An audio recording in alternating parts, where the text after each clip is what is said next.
you almost need to focus more on being bad at certain things rather than being good at them. It's like if you master the art of being bad at stuff, that actually gives you the opportunity to get very, very good at things.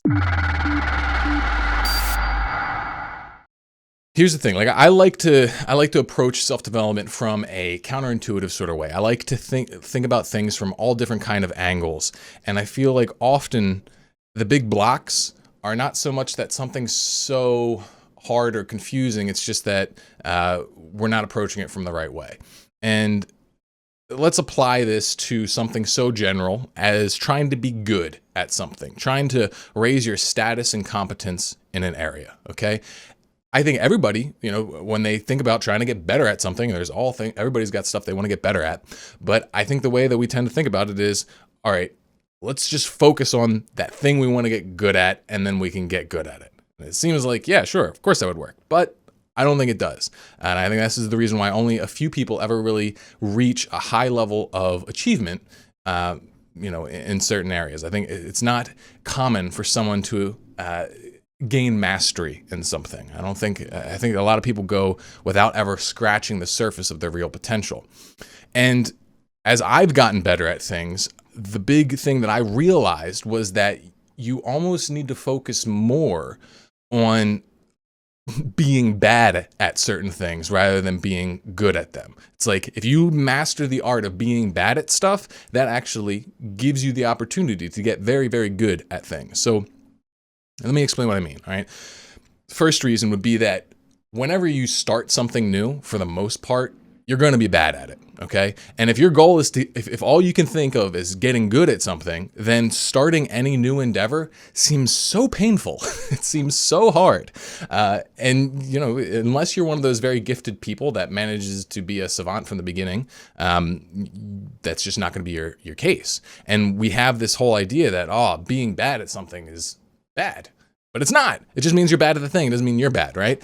And so you need to learn how to start at the bottom with stuff. So like with any creative endeavor, any artistic endeavor, like when I sit down and try to write something, come up with an idea, I sit down and try and come up with a crappy idea first. And I know it's going to be crap because, I'm not smart enough to come up with genius ideas immediately.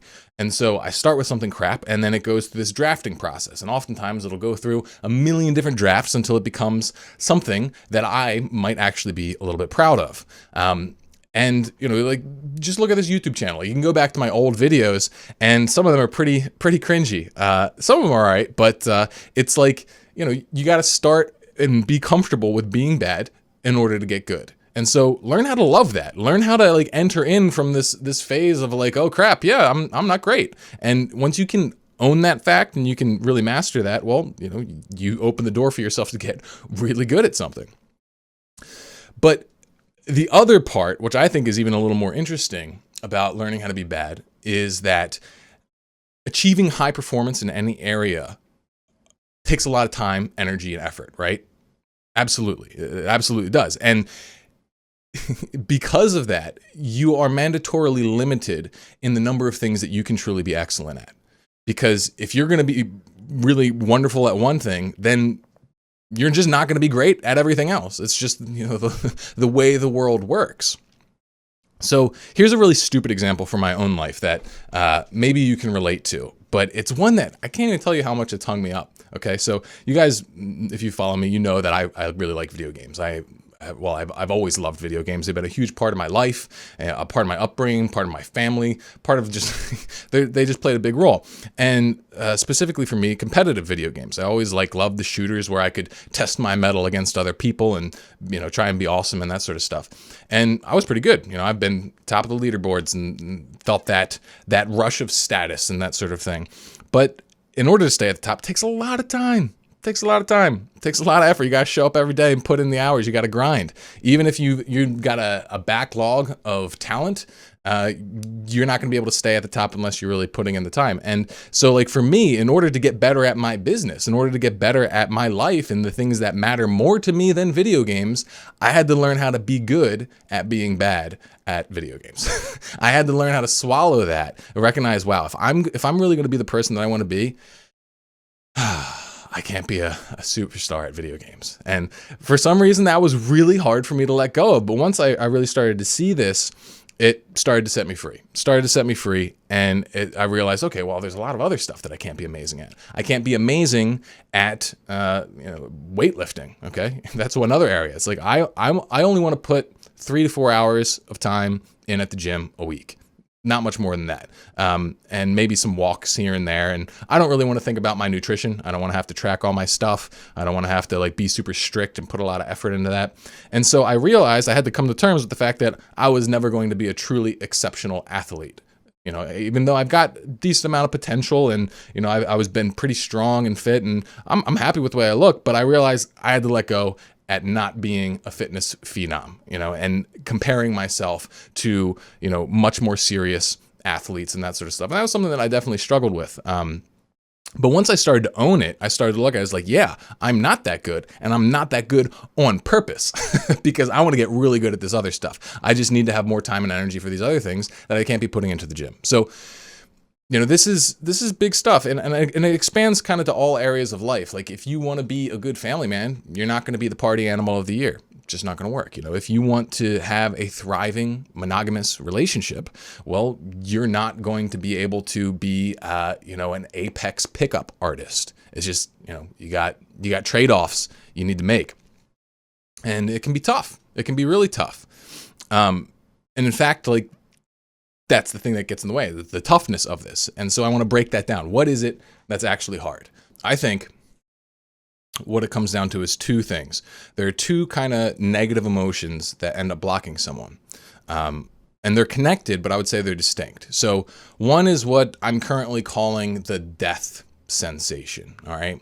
And the death sensation is this feeling of, you could call it missing out, this feeling of lack, this feeling of, oh my gosh, I'm missing this thing that I really, really want and really, really need, okay? And it's kind of like the FOMO, fear of missing out thing. And so you experience this all the time.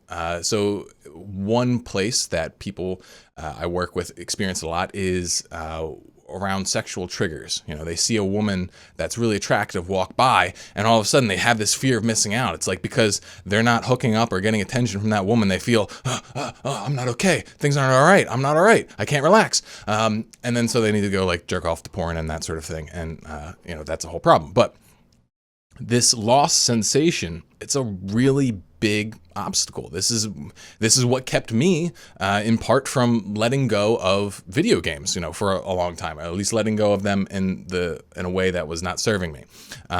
Because I felt like, oh, I was missing out. Oh, I'm missing this great fun. Oh, I'm missing this, you know, the ability to be on top and, you know, show them that I'm the best. And, you know, all those are the feelings that were coming up. And the idea of not being able to get it just felt like such a loss. And what I've come to realize is that you need this feeling. It's actually a very important feeling. It's a very, it plays an essential role in, I think, our psychology. Because I think what that feeling of loss is, that's kind of like the beginning of like the grieving process. And what I think the grieving process is, it's almost like a neurological pruning that occurs where like we're designed to be able to handle loss, but we're not designed to be able to handle loss comfortably, because I think it's just built into our code that when we lose something, we let go of something that we're formerly attached to, there's going to be this death sensation, because literally like old pathways are going to die off in order for new ones to be forged. But you got to go through the death. It's like you got to die on the cross if you want to be resurrected. You know, I think that's kind of the archetypal story here. And when I recognized this, I realized that, all right, this death sensation, it's actually kind of the transformation button. It's kind of like if you learn how to connect with that part that's missing out in that moment, instead of just like reaching to stuff it and reaching for that thing that'll make you feel better. If you sit and you hold that thing and you say, bring it on, well, what ends up happening is that you change the feedback loop in your head. You change the feedback loop. So it's like if you're craving something, and you get this fear of missing out, and you go and you grab that stimulation, well, what'd you do? You just reinforce the pathway of need. It's like, okay, well, I need this thing because it brings me pleasure, and if I don't get it, then it brings me pain. And as long as you keep feeding it in that way, then that circuit's going to stay alive. But if you don't do that, if instead you reach into that discomfort and you kind of hold it and you breathe it in and you let it be there, then that changes the whole loop. Instead of, your brain says, all right, I ask for this thing, but all I keep getting is pain and discomfort and longing. Well, maybe I should stop asking for this thing. It's kind of like you let that burn of desire burn itself out. And that's a death. It's painful. It's hard. It hurts to let it go. But ultimately, that's what allows you to be reborn as something different, something better, someone who is, more committed and focused on other things because they pruned themselves. This is a real thing in, like horticulture, or I think that's the word, like, cultivation of plants. You prune lower unwanted branches, and that actually allows more energy to go up into the higher branches. And this is a way that you can produce more fruit and stuff like that, both, I think, literally and figuratively. So that's one big kind of negative emotion that gets in the way of us being usefully bad at things. The other one, I would say, is what you could call the danger sensation. So we got death and we got danger. And this danger sensation, I would say this is what people usually call stress, okay?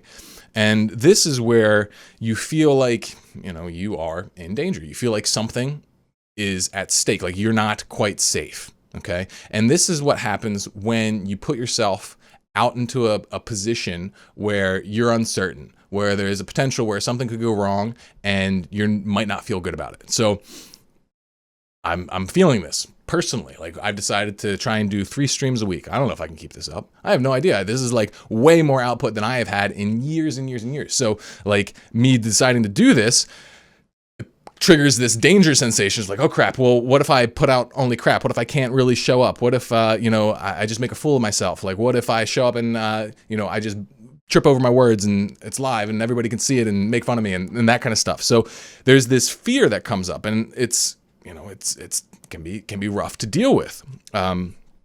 It's like I'm trying to think of another example. So, you want to go talk to a girl, okay? You want to go talk to a girl, and the thought of that puts you in this danger sensation. You feel, oh crap, I'm vulnerable here. Something could go horribly wrong, and I could be hurt.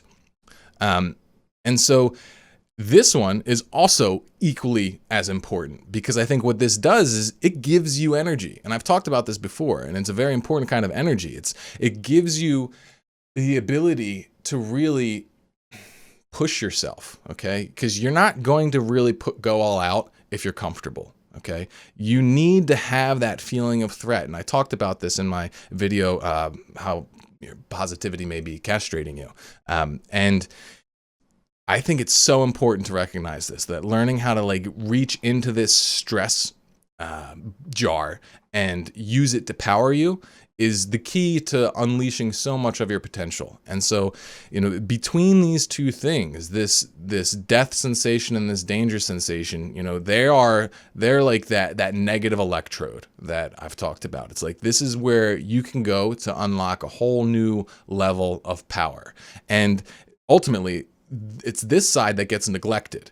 I'm not saying you don't need the positive side. Yes, you need to have the hope and the aspiration and, the good mindset and learning how to love yourself and all that kind of stuff. But, it can be useful to be afraid. It can be useful to let certain parts of you die, because this fear keeps me on edge. It keeps my guard up, keeps me sharp. The fact that I'm afraid of screwing up makes it much less likely that I'm actually going to screw up. If I was very complacent and way too comfortable, well, I would I would probably be much more likely to really let things falter.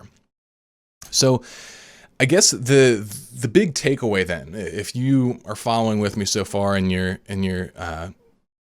digging this concept, is that where you want to end up is this mentality of bring it on when facing negative emotions. It's like you need to learn how to look into that primal part of yourself that is fearful, is doubtful, feels like it's dying, and you got to say, bring it on.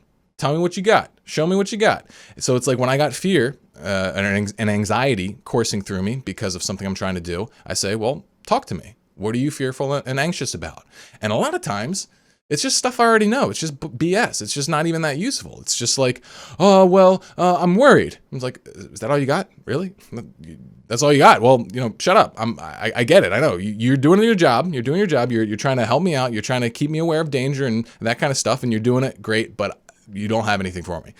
Sometimes that feeling does have something for you. It's like, I'd say, bring it on. Tell me what you got. And they say, well, there's this piece that you've been neglecting that's really important and it could totally bite you in the ass if you don't take care of it. And I'm like, oh, dang, you're right. I got to take care of that.